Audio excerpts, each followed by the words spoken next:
Hello folks, welcome back to the channel. Tonight, I have several trucking stories that will make you rethink the open road. These stories involve the desert, abandoned places, strange people lurking in the shadows, and chilling encounters that no driver wants to experience. Get comfortable, maybe leave a light on if you're listening at night, because these tales will follow you long after the video ends. Let's dive right in. Story 1. The Desert Night. I've been a trucker for close to 15 years now, and during all that time, I've driven through just about every kind of terrain you can imagine. I've navigated ice-covered roads in remote parts of Alaska. I've driven through heavy rain and endless storms in the Midwest. I've had to inch my way through winding mountain passes in Colorado. And I've braved some of the worst traffic jams you'll ever see in big cities. Yet none of that prepared me for one of the most unsettling encounters of my entire career. A moment that happened one night in 2017. On a lonely stretch of road in the Mojave Desert. Back then, money was tight, the economy had been rough, and a lot of drivers were struggling to stay afloat. I'd taken on extra runs whenever I could just to keep my head above water. That's why I was on the road in the first place. Driving an overnight haul through the Mojave Desert in California, heading toward a destination in Arizona. If I remember correctly, the cargo was a batch of new home appliances, maybe refrigerators or washing machines. The job itself was nothing out of the ordinary, but the timing and the location made it stand out. It was pitch black in every direction. The desert is notorious for that. When the sun goes down out there, it takes every bit of light with it, and you're left with the stars above and only your vehicle's headlights ahead of you. Unfortunately, my headlights were pretty dim at the time. I had put off getting them fixed, partly because I didn't want to take any time away from driving. Every minute I spent in the shop was a minute I wasn't getting paid.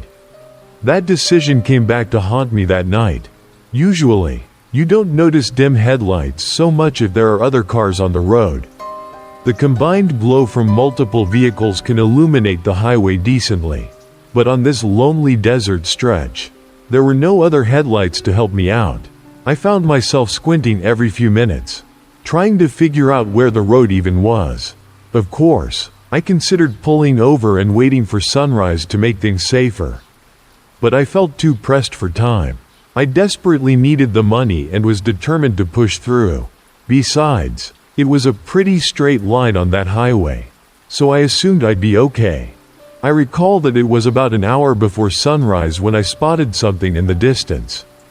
At first, it was just a flicker of lights, maybe some reflection, I couldn't be sure, worried about hitting an animal or possibly another vehicle. I slowed down and then slammed on my brakes. My truck screeched to a halt, and my heart raced. It took a few seconds. But then I realized I was facing a car sitting in the middle of the road. The strangest part was that it was literally parked on the double yellow lines. Hazards flashing, and its passenger door was wide open.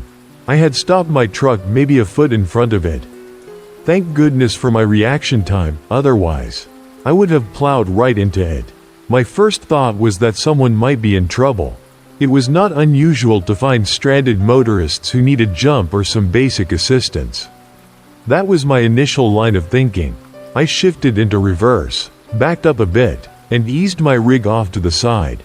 I had a box of roadside flares somewhere in the cab, but I didn't bother using them because I hadn't seen another car for miles.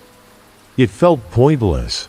The nighttime desert air was warm but surprisingly still. There wasn't even the slightest breeze. That lack of wind made everything eerily silent. The only noise was the faint clicking of the hazard lights. It was just blink, blink, blink in the dark, with nothing else around to break the silence. My instincts were in conflict. On one hand, I felt a rush of concern for whoever might be in that car. On the other, it felt wrong somehow, too strange to be a normal situation. Still, I got out and approached the vehicle. It looked like a relatively new red Ford Fusion, not the kind of car you'd expect to see broken down in the middle of nowhere. I circled around carefully and saw that no one was inside. I mean literally no one, no driver, no passengers, nobody even lying on the seats. The car was just empty. That was when things turned from puzzling to unsettling. I began to feel uneasy, as though someone, somewhere in the darkness, was watching me. I kept looking over my shoulder, certain I would see a figure running at me from the shadows. The silence was so complete. It was almost claustrophobic. In the glow of my truck's dim lights, I could see perhaps a dozen yards ahead of me. But beyond that, it was a mystery. My heart thumped as I tried to think of possible explanations. Maybe the driver had wandered off to get help? But why leave the door wide open in the middle of the road? None of it made sense. I felt exposed standing there, but part of me also felt obligated to keep investigating. So I did. I peered into the interior of the Ford Fusion. The key was still in the ignition, though the engine was off. The seats looked normal, not torn or stained, and there was a faint smell of air freshener, like someone had cared about keeping the car decent. There were no personal items scattered around, no water bottles, no jackets, no receipts. It was sterile, which was almost as creepy as finding, say, a bunch of random junk. At least a messy car would indicate a story, but this looked too carefully maintained. I swallowed my nerves and decided to check the trunk. For that, I needed the key, which was still in the ignition. I paused, glancing around one more time, my flashlight sweeping across the open desert. I saw nothing, no movement at all. Mustering my courage, I reached through the open passenger door and grabbed the key. The trunk latch was locked, but I pressed the button on the key fob. Nothing happened. I fiddled with it again, but the trunk wouldn't open from the outside. Maybe it was jammed. Against my better judgment, I opened the back door, hoping to access the trunk from inside. Weirdly, that worked. The back seats folded down, and I could see the trunk space.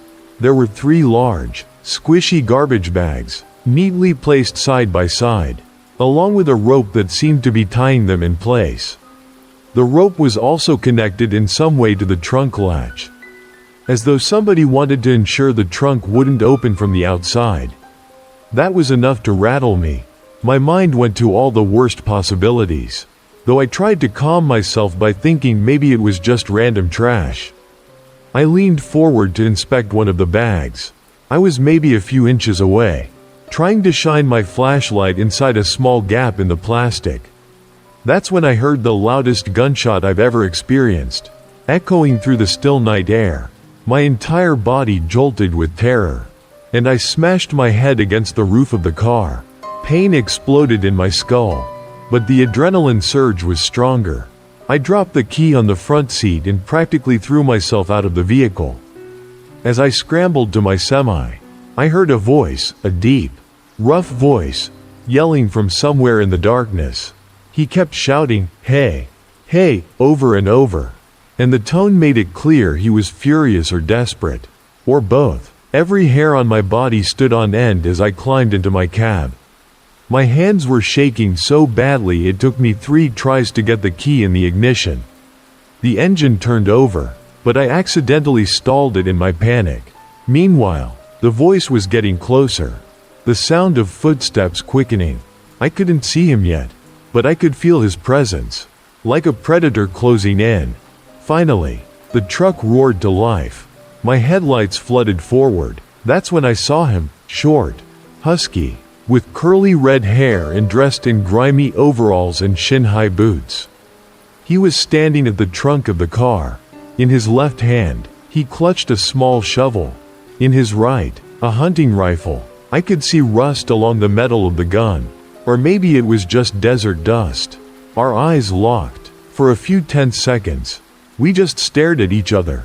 Him in the glow of my headlights, me in my driver's seat frozen in fear. He didn't look insane, though. His facial expression was almost pleading. I could see the worry in his eyes. Then, as if he suddenly realized I was about to drive off, he dropped his shovel and waved both arms in the air, shouting, "Wait." He repeated it a few times, but there was no way in the world I'd stop. Everything about that scenario screamed danger. I floored the gas, my heart pounding so hard I thought my ribs might crack. In the side mirror, I saw him chase after me for a moment. Then, perhaps deciding it was pointless, he turned around and sprinted back to his car. When I realized he was heading for his car, my fear doubled. This wasn't over. My truck lumbered forward, picking up speed. The desert highway stretched out endlessly, so I hit well above my usual limit, ignoring the potential risks. After a few minutes, I glanced in my rearview mirror and saw headlights surging closer. The staccato beat of my heart pounded in my ears. Was he going to ram me? Shoot at me? I grabbed my phone and dialed 911, explaining the situation as best as I could, though I was practically yelling and probably not making much sense. I just needed help. The operator told me to keep driving if I could and that police were on the way. Meanwhile, the Ford kept gaining on me, headlights flashing and horn blaring. At one point, the driver sped alongside me and then cut in front of me, slamming on the brakes so I nearly crashed into his rear bumper. I swerved and managed to keep control of my rig, but it was a near thing. I was out of my mind with terror, convinced I was about to either wreck my truck or face this unhinged individual in some deserted stretch of road. Finally, after about 15 minutes of this deadly cat and mouse game, I saw flashing red and blue lights up ahead. A wave of relief washed over me. The Ford must have seen it too, because it immediately veered right, off the highway, and vanished into the desert darkness. The patrol car pulled over behind me. I slammed my brakes, skidding to a stop, and stumbled out, my breath ragged. I told the officer everything, from the strange car in the road to the gunshot and the chase. He seemed startled by the story but insisted on taking a statement right there instead of going after the suspect. That part still irritates me to this day. I felt like they had a real chance to catch him if they hurried. The officer told me not to worry. That backup would arrive and they would conduct a thorough search. He said he would call me if there were any developments. They never called, which makes me think they never found him. Over the years, I've told this story countless times to my trucking buddies. Everyone has a theory. Some people suspect the man was burying bodies out in the desert, maybe dismembered ones, given the garbage bags. Others propose simpler explanations, like maybe he was disposing of a dead animal.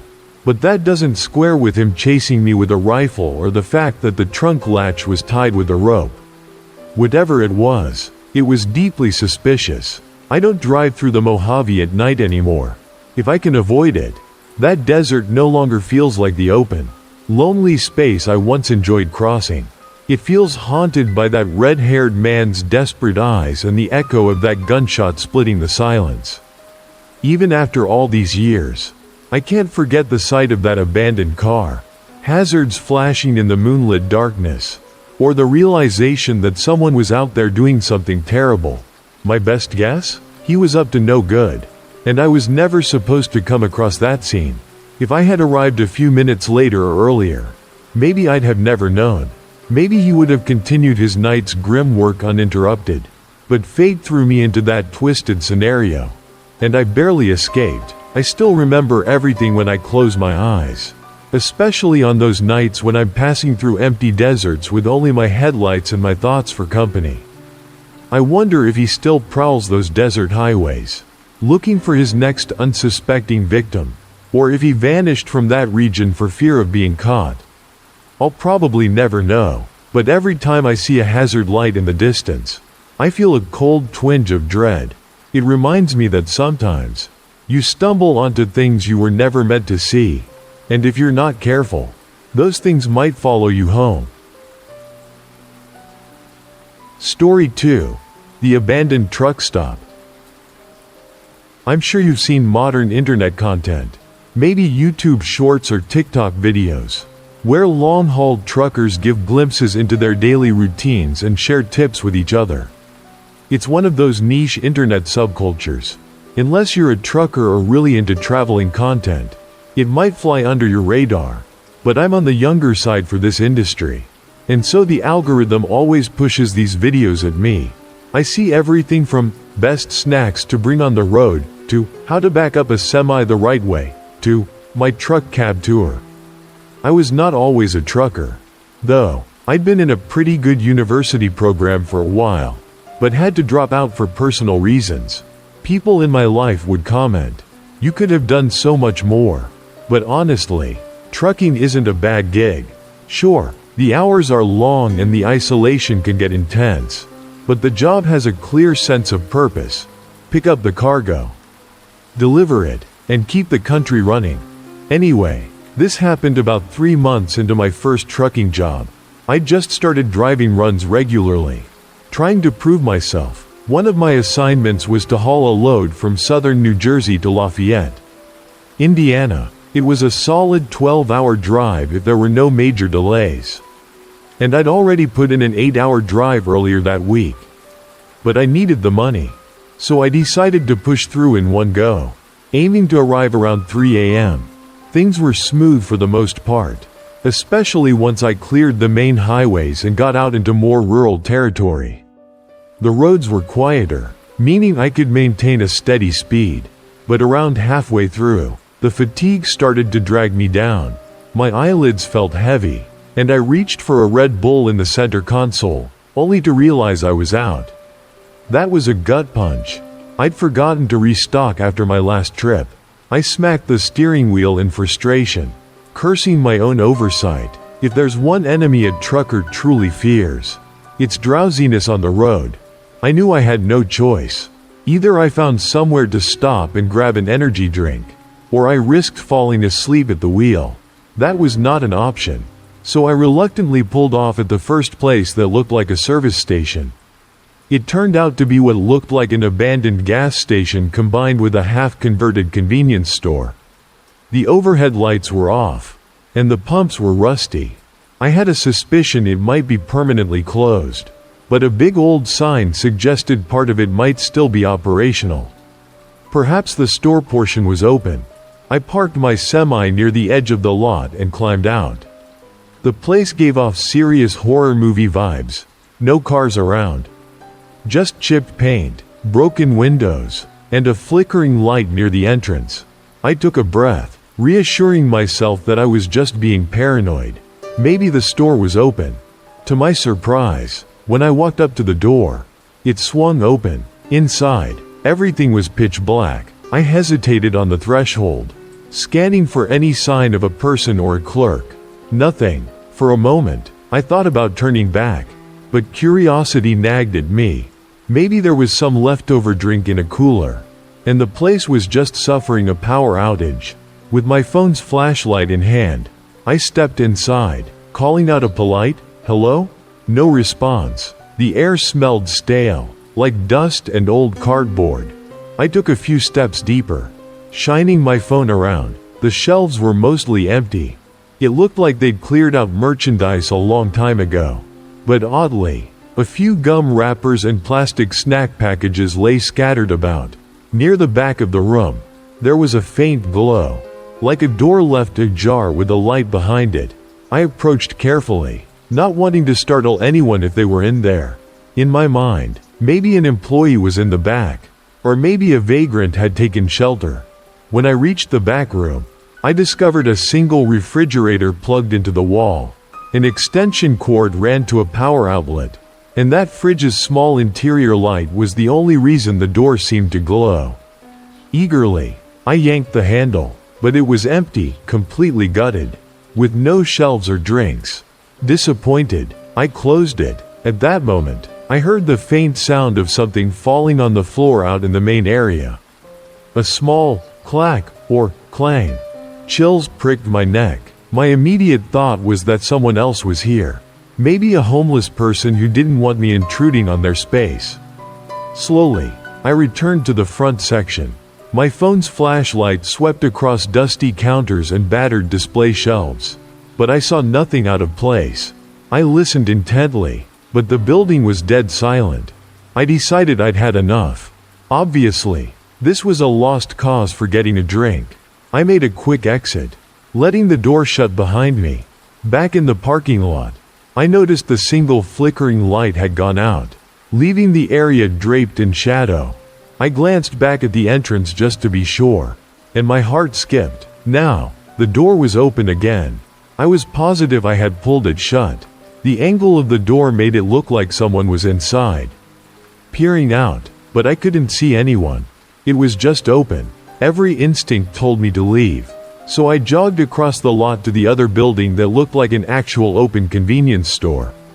When I got there, I was relieved to see a cashier behind a counter, and the interior lights were bright. I quickly bought 2 energy drinks and hurried back to my truck. Trying not to look at the abandoned building, the sense of being watched was almost tangible. As soon as I slid into the driver's seat, I wanted to get away from that parking lot. My mood was unsettled, like I'd brushed against something dangerous without even realizing it. I started up the engine, and as I pulled onto the highway, I forced myself to glance one last time in the mirror. That's when I saw the shape of a person slipping through the door of that building, tall, thin, wearing something dark. They vanished inside the shadows. My heart thumped, but I had no intention of sticking around. For all I knew, it was just a squatter. I didn't owe them anything, and I wasn't going to risk a confrontation. With the truck back on the open road, I cracked open an energy drink. My fatigue lifted a bit as caffeine spread through my system. Yet the memory of that deserted place gnawed at me. Why leave that one refrigerator plugged in? Why was the store open at all? Was it some elaborate setup for criminals or for squatters with nowhere else to go? I decided I would chalk it up to an oddity of the night. Another piece of roadside weirdness. But the story wasn't over. About an hour later, I noticed something strange. My truck has a curtain behind the seats that separates the driving area from the sleeper bunk. In the corner of my eye, I thought I saw a movement, like the curtain shifting even though I had turned the AC off. Panic surged. My mind raced with possibilities. Had someone snuck into my truck while I was distracted at that abandoned store or at the working convenience store next door? I tried to keep calm, focusing on the road. My phone was mounted on the dashboard, so I quickly typed in the address of the nearest police station. I had no weapons on me, nothing but a small pocket knife in the glove box. 20 minutes. That's how long it would take to reach a police station according to my map. My heart pounded. I kept glancing back at the curtain, expecting someone to leap out at any second, but there was only stillness. Finally, I reached the station. I pulled into the lot and jumped out, sprinting for the door. Within a couple minutes, officers had surrounded my truck. I handed them the key and explained my suspicions. When they opened the back of the cab, I stood at a distance, arms crossed, adrenaline still coursing through my veins. A few seconds later, a shout rang out, an officer yelling for backup. They dragged out 3 disheveled, homeless-looking people, 2 men, 1 woman, filthy and exhausted. One of the men was holding a pair of switchblades, the kind you can buy off the street. The woman was muttering something I couldn't understand, and the other man just glared at me with hatred. To this day, I have no clue how or when they got into my truck. They refused to speak a single word to the police, except for hurling random curses. The officers took them away for questioning, but I never found out the end of that story. Why they chose my truck, what they planned to do, or whether they had something to do with that creepy abandoned building. It's all a mystery. The possibility that they crawled in while I was searching the building or while I was in the second store still makes my skin crawl. I thank my lucky stars that I noticed that small curtain movement before it was too late. If they had taken me by surprise while I was driving in the middle of nowhere, who knows what might have happened. Ever since then, I've been a lot more cautious about where I park and how I lock my vehicle. Truckers are easy targets if we let our guard down. Long hours, frequent stops, exhaustion creeping in. All it takes is one mistake, one moment of inattention, for something terrible to happen. And that night served as a wake-up call. There are parts of this job people never think about. Hidden dangers lurking in the darkness of an empty parking lot or a supposedly abandoned store. Some folks have speculated that the trio might have been following me from an earlier stop, waiting for the right chance to slip in. Others think they might have traveled around that creepy building, using it as a hideout, and then jumped into my truck at the perfect moment. No matter how you slice it, it's unsettling. I didn't sleep much after that. At least not for a few days. Whenever I'd close my eyes, I'd picture that dark store and imagine faceless shapes drifting through the aisles, rummaging for who knows what. I'd feel that curtain in my truck rustling again, but instead of nothing behind it, I'd see those strangers crouched in the shadows. Even now, telling this story makes me uneasy. It reminds me that the open road can hide all sorts of secrets. And sometimes, those secrets crawl right into your vehicle with you. Story 3. The Uninvited Passengers. My name is Kevin, and I've been a trucker for most of my adult life, 15 years and counting.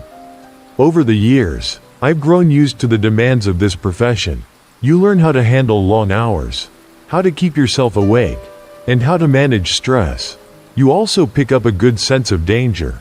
It's not that I consider myself a paranoid person, but you can't survive on the road if you aren't at least a little alert to the weirdness that lurks beyond the next bend. Trucking routines become second nature after a while.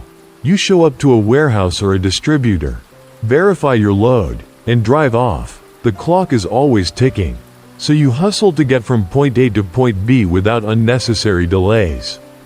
But sometimes, the universe has other plans, and all your experience goes out the window when you're faced with a situation you never saw coming. 4 years ago, I was employed by a warehouse in North Dakota. For anyone who's never been there, let me tell you, North Dakota is unbelievably flat. It makes driving a bit easier compared to mountainous regions. But the trade-off is that the landscape can be dull, especially if you're fighting off sleep. I often used the advantage of flat roads to push my hours, cutting down on the total days per run. It was risky from a fatigue standpoint, but it kept me competitive. One chilly Tuesday morning in May, I was set to deliver a big load into Montana. The route was straightforward, mostly open highways. My plan was to drive through the night and arrive very early the next morning, which would earn me praise from the dispatcher. So I set out a couple hours after lunch, figuring I'd get in around dawn if I didn't waste any time. As day gave way to night, the temperature dropped further. I remember leaning forward, rubbing the window a bit to keep the fog off the edges. Around midnight, my exhaustion started to catch up with me. My eyelids felt heavy. I had some smelling salts. A little trick a buddy taught me early in my career. They're basically ammonia inhalants that athletes use to jolt themselves awake. It's not exactly recommended for casual use, but they help in a pinch. I remember taking a whiff and feeling my sinuses burn, my eyes water, and adrenaline flood my system. It usually worked for a good half hour or so. Sure enough, I got a temporary boost. Another 30 minutes passed, and the drowsiness began creeping back. My truck veered slightly onto the shoulder once, the rumble strips growling beneath me, forcing me to yank the wheel back. My heart pounded. I knew I needed to pull over and sleep, or at least rest, but I was so close to my destination. Just one more hour, I told myself. That's all I needed. The problem was, there wasn't a safe rest stop anywhere nearby. On either side of the road stood thick forests or open plains, with no streetlights and no official pull-off spots. Finally, I spotted a small clearing off to the right, a flat patch of gravel that might have been used for utility vehicles. I decided it would have to do. I slowed down and parked my rig there, flipping on my hazards. The plan was to nap for maybe half an hour, just enough to recharge. Right as I was about to lean my seat back, something caught my eye, a purple dress, lying crumpled in the middle of the road. It was so out of place that I sat back up, double-checking I wasn't hallucinating. My headlights illuminated the fabric, revealing its bright hue. No other cars were around. Why was there a dress in the middle of nowhere? I rolled the truck forward a bit, thinking maybe I'd run over an item someone had lost. But no, it was clearly a dress. And about 200 yards ahead, I saw more items, a pair of shoes, Then more clothes further on. I inched along the road, my fatigue overshadowed by a growing sense of dread. Clothes scattered along a deserted highway can't mean anything good. I stopped the truck again and got out, my breath pluming in the cold air. The night was still, except for distant rustling in the trees. The pile of clothing was definitely children's sizes, shirts, pants, even a small jacket. My mind raced with grim possibilities. Had there been an accident? Was a family in trouble somewhere close by? Or was this some kind of trap? The darkness felt heavier with each passing second. I glanced around, shining a flashlight into the woods, but saw nothing. The road behind me was empty. I listened hard for any sound of distress but heard only my own breathing. Part of me wanted to rush back to the truck and call the police, but part of me felt compelled to investigate further. What if a child was hurt? Cautiously, I stepped closer to the tree line. As I neared, I heard a crunch, like a foot snapping a twig. My flashlight beam darted around. No sign of anything. Then another crunch, from the opposite side of the road this time. My survival instincts flared. It was as if there were multiple individuals, one on each side, trying to flank me. Fear surged in my gut. Without hesitation, I bolted back to my truck. I yanked the door open and scrambled inside. Before I could slam it shut, a piercing child's scream tore through the night air. I froze, half in and half out of the cab, my heart hammering. The scream sounded so real, so urgent. Another scream followed, just as shrill. My mind reeled. 2 different children? Everything in me said this was wrong. The screams sounded eerily identical in pitch, like they were recordings of the same voice. I flicked my headlights toward the spot where I'd heard the screams, hoping to see someone. Instead, the beams landed on a group of 3 or 4 people partially concealed behind the trees. One of them held up what looked like a large speaker. They ducked behind the trunks as soon as the light hit them. But for a split second, I saw that speaker clearly and realized those child screams were a recording. They were luring me in. Adrenaline spiked through me. My mouth went dry. I slammed my door shut, turned the ignition, and floored the gas. As I pivoted back to the road, something slammed into the side of my trailer, a rock. Maybe. The impact echoed, but I didn't care. My tires screeched, the engine roared, and I felt the entire truck sway as I sped away. In the rearview mirror, I saw a figure dash onto the road, arms raised, yelling something I couldn't make out. Another projectile flew toward me, cracking the corner of my windshield, but not enough to stop me. I drove that last hour in a daze of fear and rage. My hands gripped the wheel so tight my knuckles turned white. My phone was in the cup holder, and I called the police as soon as I had a stable enough signal. They said they would check the area, told me to come by the station if I could to file a detailed report. By the time I reached my drop-off point, my body was numb from anxiety and exhaustion. I ended up sleeping half a day after that. Days later, the police got back to me. They had found no trace of the people in the woods or the clothing on the road. Either the clothes had been removed, or maybe the group had restaged the road to look normal. They told me the area was known for occasional robberies, even rumors of weird cult activity, but nothing had been confirmed.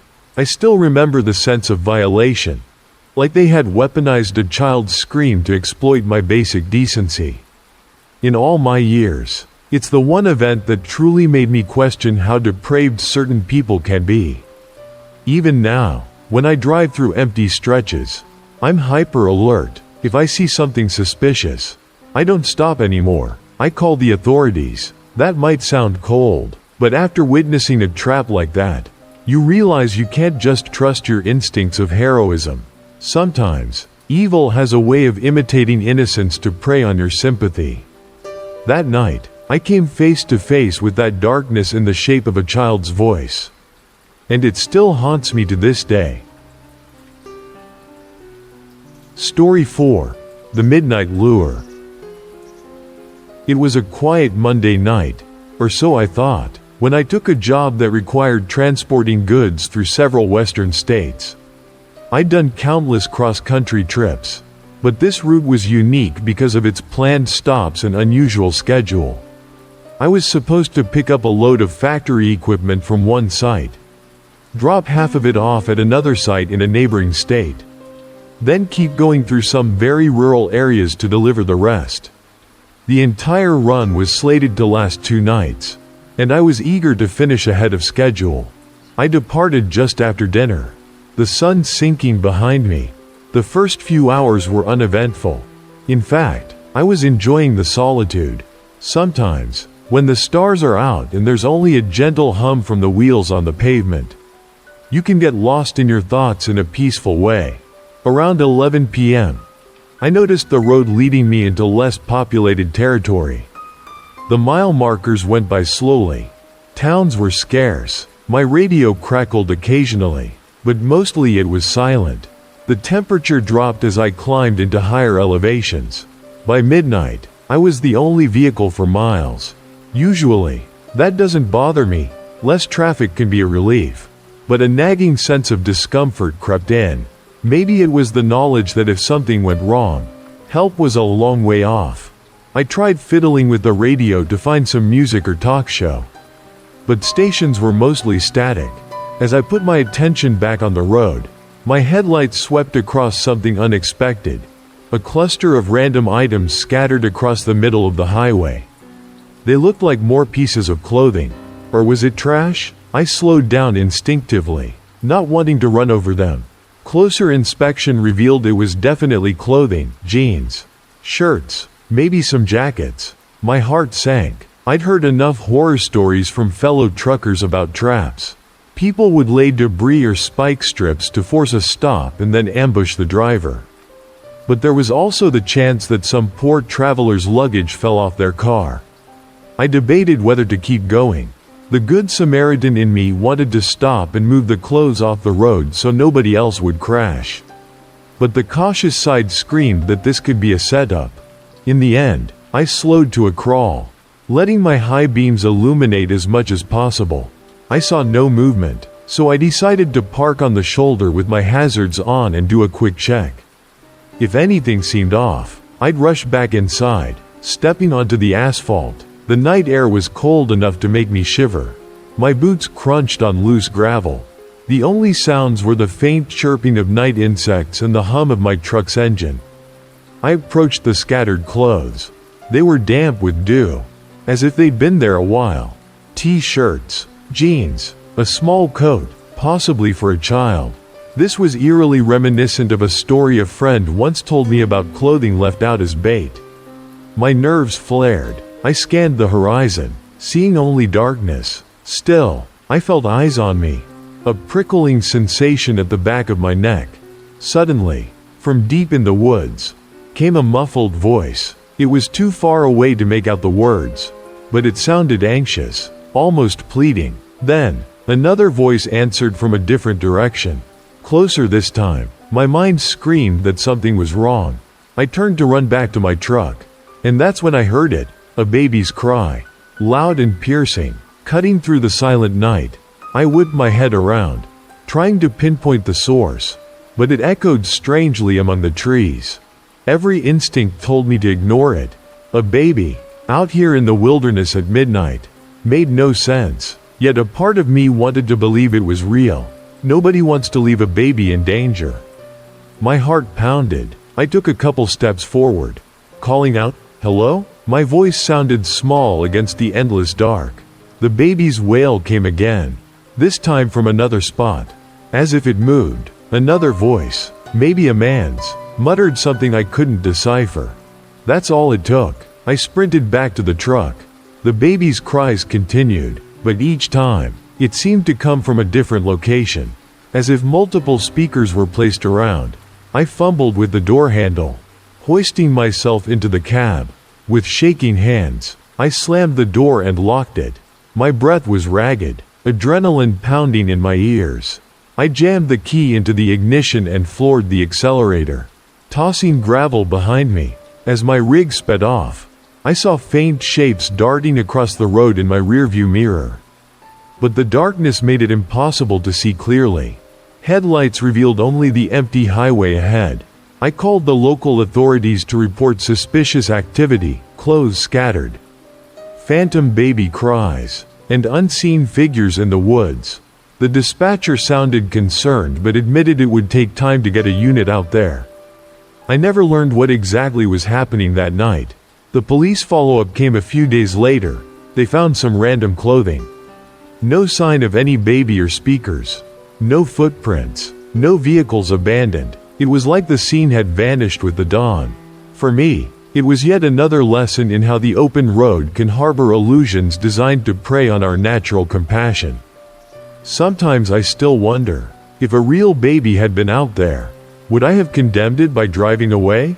But in this line of work, you learn that some people will stoop to the darkest tactics to catch you off guard. I have to remind myself that my first duty is to survive. To protect my cargo and myself. Because on these lonely highways, no one else is looking out for you. And if you step into the wrong snare, you might never make it home. Thank you for listening to these 4 unsettling tales from the open road. If you enjoyed these stories, please remember to hit that like button and subscribe to the channel. Share these tales with anyone who might be fascinated or frightened by the hidden dangers of the road. And if you have your own eerie trucking story or any other strange encounter, feel free to leave it in the comments. I'd love to hear what you've experienced out there in the darkness.